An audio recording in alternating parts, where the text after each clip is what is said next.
गावाला जायचं आहे आणि मला काम येणार नाही. मी प्रत्येक गावाकडे जाण्यासाठी माझी कहाणीच आहे. आव्हान ते सगळं करते आणि कस्टमरचा फोन येतो, आम्हाला एवढं टिप मारून द्या, आम्हाला एवढी साडी करून द्या. आणि असं राहतं आपल्याला आपल्या कामामुळे कस्टमर ओळखत असतात, त्यामुळे त्यांना नाराज करून नाही जमत नाही. त्यांना एखादं कस्टमर एवढं चांगलं असतं की त्यांना जर म्हटलं मी गावाला चालले तर त्यांना जर अर्जंट नसेल लागत तर ते म्हणतात फोन घ्या नंतर आल्याच्या नंतर मला कॉल करा. आणि काही कस्टमर असे की नाही काही आत्ताच करून द्या, असेल त्या जागेत द्या करून, जागा बदलू सुद्धा नका, प्लीज एवढं मला करा. असं कसं आहे, चला सगळ्यांना समजून घ्यायचं, आपल्याला बी गरज असते, त्यांनाही गरज असते, त्यामुळं आपण आडून जमत नसतं.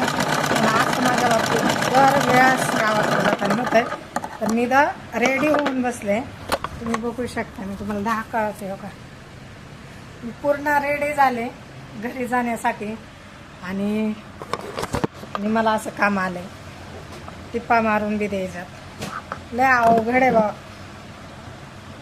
इकडं मी उरकून बसले आणि नंतर करायला घेतलंय काम. तर म्हटलं चला तोपर्यंत ते येऊपर्यंत माझं हे तरी कस्टमर पूर्ण बाकीचं आल्यानंतर त्यांना सांगितलं आता गावाला चालले, आता नाही होणार.